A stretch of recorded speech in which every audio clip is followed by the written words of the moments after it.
সকাল সকাল ঘুম থেকে উঠে আজকে ছাদে চলে গেছিলাম জামা কাপড় মেলতে গিয়ে আগে দেখি গিয়ে গাছপালা পড়ে একার হয়ে গেছে। এই ঝড় বৃষ্টির দিনে এই একটা গাছের বড্ড ক্ষতি হয়। তো নাকচম্পা গাছটা না জানেন তো মাঝে মাঝেই পড়ে যায়, আর যখন গিয়ে দেখি পড়ে আছে না খুব কষ্ট লাগে। এর মাথাটা ভারী হয়ে গেছে, অনেক ফুল দিচ্ছে, আগের দিন একটা দেখুন ডালও ভেঙে গেছে। আমি তো দীঘায় গেছিলাম, তো গাছপালা সেরকম কষ্ট হয়নি, বৃষ্টি হয়েছে, জলও পেয়েছে, বেশ ভালোই হয়েছে। আর এসে দেখছি নীলকণ্ঠ ফুল ভরে গেছে, আর গাছটাও দেখুন মানে দুদিনে যেন ঝোপালো হয়ে গেছে। আরও ভীষণই ভালো লাগছে দেখে, কোথাও কষ্টও লাগছে গাছ পড়ে গেছে, আবার ফুলগুলো দেখে মনটাও খুব খুশি হয়ে গেল আমার। আর নয়নতারা তো ভরে ভরে হচ্ছে। আর বৃষ্টির দিনে দেখো গাছপালা দেখতেও বেশ ভালো লাগে। এই মানে কাঠগোলাপের ডালটা তো পুঁতে গাছ তৈরি করেছি, গাছ হয়েছে সুন্দর, টবে মাটিতে জল জমেছে, সেটাকেই ফেলে দিলাম। আর গোড়ায় প্লাস্টিক দেওয়া দেখলেন না, ওটার মধ্যে সবজির খোসা দিয়ে রাখি, ওইগুলোকে আবার একটু ফুটো করে দিই প্লাস্টিকটা, মানে রসটা পড়তে থাকে।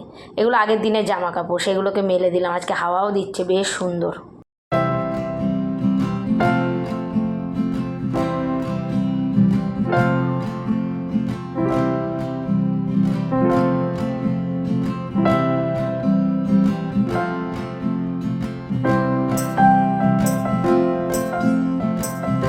সুপ্রভাত বন্ধুরা, তোমরা কেমন আছো? আশা করি নিশ্চয়ই ভালো। আমরা সকলে খুব ভালো আছি, সুস্থ আছি। দীঘা থেকে আসার পরে এই ফার্স্ট ভিডিও, মানে ঘরের থেকে কাজকর্ম দেখাবো আজকে ভিডিওতে। আর যা আসার পর থেকে যা বৃষ্টি পাচ্ছি, বৃষ্টি বৃষ্টি বৃষ্টি। আর কোথা থেকে ঘুরে আসলে তো জানেন কত কাচাকুচি বেড়ায়, মোটামুটি টুকটাক করে একটু আধটু কাচ্ছি, যখনই রোদ উঠছে এসে দিচ্ছি। আজ সকালে ঘুম থেকে উঠেই মুখ টুক ধুয়ে ফ্রেশ হয়ে আগে ছাদে চলে এসেছি কালকেরগুলো মেলতে। কাটছি, রোজই কাটছি, ব্যালকনিতে মেলছি। আর যা অবস্থা হচ্ছে, চম্পা গাছটা না পুরো যাচ্ছে, পড়ে যাচ্ছে, শুধু এটাকে টপটা চেঞ্জ করতে। আজকে ভিডিওতে অনেকটাই কাজকর্ম দেখাবো, অনেকদিন পরে যেহেতু ব্লগ করছি আবার, মানে বাড়ির থেকে। আর সামনে আসছে জামাই ষষ্ঠীর ব্লগ তো অবশ্যই আসবে। জামাই ষষ্ঠীর কেনাকাটি আছে, আজকে হয়তো যাবো, হয়তো আজকে জামাই ষষ্ঠীর কেনাকাটি করতে যাবো, তারপরে ইয়ে করবো, আমার চোখ দেখাতে যাবো। কারণ জানেন তো, যারা আমার ভিডিও রোজ দেখেন, স্পিড বোর্ডে উঠে আমার চশমাটা, মানে পাওয়ারের চশমাটা হারিয়ে গেছে। তো চোখ না দেখালে চোখ দিয়ে জল কাটছে, এই হয়েছে প্রবলেম। আবার পরে দেখা হচ্ছে। নিচে এসে ভাবলাম চাটা খাবো, তা চা না খেয়ে আগে মানে জামাটা ছেড়ে নিলাম, বাসি জামাটা ছেড়ে, যেহেতু গোপাল সোনা তো মায়ের বাড়িতে আছে জানেন, একবারে জামা ষষ্ঠীর পরেই আনবো, আবার যাব, আবার নিয়ে যেতে হবে, সেই জন্য ওরও তো একটু ঘুরতে ইচ্ছা করে, দিদার বাড়ি বেশ ভালোই আছে। তো প্রদীপ একটু ওয়াশরুমে গেছে, আমি তাই সেই ফাঁকে বিছনাটা তুলে নিলাম। আর বিছনাটা পরিষ্কার হয়ে গেলে দেখবেন একদম ঘরের কাজ কমপ্লিট মনে হয়, তাই না?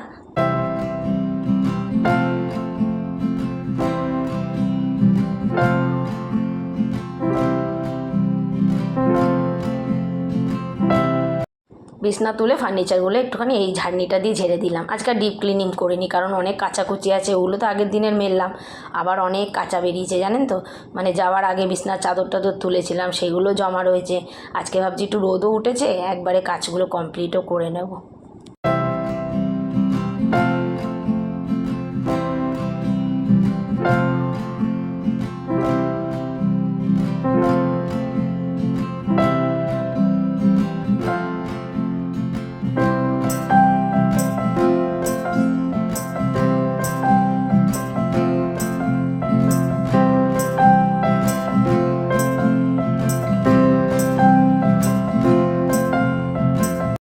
তারপরে চা বসিয়ে দিলাম। প্রদীপ আজকে চা করেনি, আমিই করলাম চাটা। প্রত্যেকদিন তো প্রদীপ করে, আজকে আমিই করলাম, কারণ ও একটু ব্যস্ত রয়েছে, কদিন দোকান টোকান খোলা হয়নি, ও বেরাবে, ওরও তাড়া আছে, সেই কারণে। তারপরে ঘরটারগুলো আমি ঝাড় দিলাম।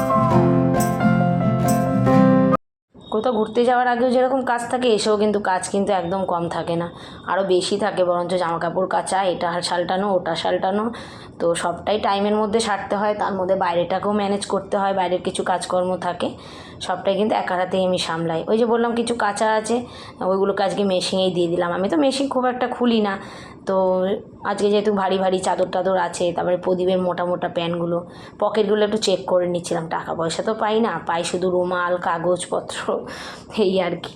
যাই হোক, কাঁচাটাও মেশিনে দিয়ে দিলাম, ওটা হতে থাকুক, কাঁচা হতে থাকুক, আমি ততক্ষণ স্নান পুজোটা করে নিই, পরে আবার ধুয়ে দেবো।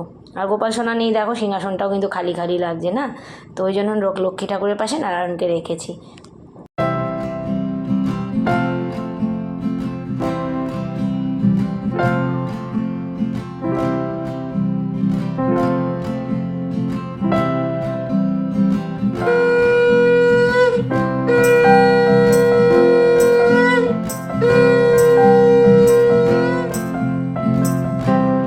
পুজো দিয়ে জামা কাপড় ধুয়ে মেলে দিয়ে রান্না বসিয়ে দিয়েছি। পুজো দিতে যাওয়ার আগে ভাত টাতগুলো বসিয়ে দিয়েছিলাম। আর আজকে বেশি রান্না করব না, কারণ কদিন বাইরে উল্টোপাল্টা খাওয়া টাওয়া হয়েছে, আর বাজারেও প্রদীপ যাওয়ার সময় পাইনি, যে একটু বাঁচা কুচা সবজি টবজি ছিল সেই দিয়ে একটু ডাল ভাত করে নিয়েছি। আজকে আর সেরকম তামঝাম কিছুই করিনি, বুঝলেন তো বন্ধুরা। আর দেখুন, কোথাও থেকে ঘুরে আসার পর না পেটটা একটু গন্ডগোল করে, বাইরের খাবার একভাবে 3-4 দিন ধরে খেয়েছি, তো হবে না। তো কী রান্না করেছি সেটা দেখাচ্ছি, দাঁড়ান।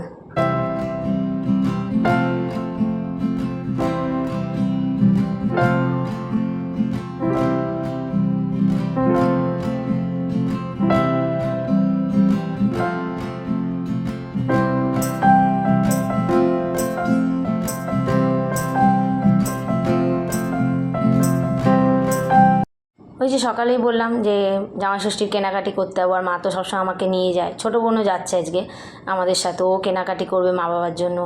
তো বিকেলবেলা খাওয়া দাওয়া করে উঠতে উঠতেই দেখো সন্ধে হয়ে গেছে, কাজকর্ম সারতে সারতে বেরিয়ে পড়েছে। আবার তো বাড়িও আসতে হবে তাড়াতাড়ি করে, মেয়েরা পড়তে চলে গেছে।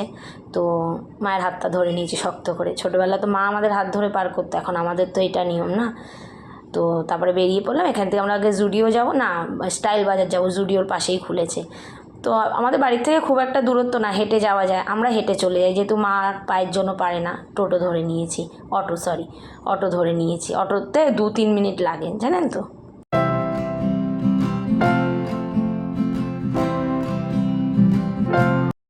চলে এসেছি স্টাইল বাজারে, জুডিওর একদম কিন্তু গায়েই করেছে এইটা, মানে এটা দক্ষিণেশ্বর যাওয়ার পথে করেছে। তো স্টাইল বাজারেরও কালেকশান খুব একটা খারাপ না, তবে জুডিওতেও ঢুকেছিলাম। স্টাইল বাজার থেকে আমাদের চুড়িদার, মার শাড়ি টাড়ি এগুলো নেওয়া হয়েছে। আর জুডিও থেকে মানে জামাইদের, আমার মাত্র 4-4টে জামাই, সবাই আসে না। তো চলো কেনাকাটি করি।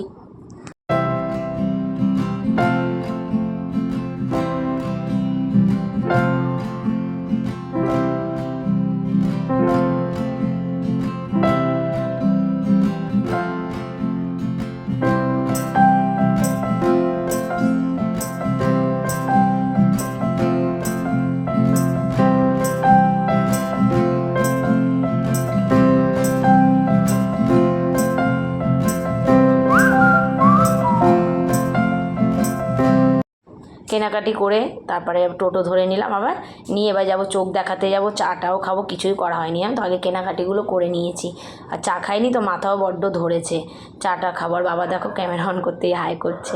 তো প্রথমে একটু রোল নিয়ে নিলাম, আর ওইদিকে মাও কিন্তু মানে বাজার টাজার করছে, মানে আম টাম এগুলো কিনছে ফলের দোকানে দাঁড়িয়ে। আমি আর বোন রোল খাচ্ছি বসে, ওই যে দেখতে পাচ্ছ মা বাবা। তারপর একটু চা খেয়ে নিলাম, চা খেয়ে আমি মা বাবাকে ছেড়ে দিয়েছি, দিয়ে আমি যাবো চোখ দেখাতে। বললাম না চোখটাও দেখাতে যাবো, চশমা হারিয়ে গেছে। তো মা যেহেতু চিনি ছাড়া চা খায়, মাকে দিয়ে আমাদের চাটা আনলো। তারপর আমি চোখ দেখাতে চলে গেলাম। তো আজকে ভিডিওটা এখানেই শেষ করলাম। ভিডিও ভালো লাগলে লাইক করো বন্ধুরা, আবার দেখা হবে কালকে একটা নতুন ভিডিওর সাথে। টাটা।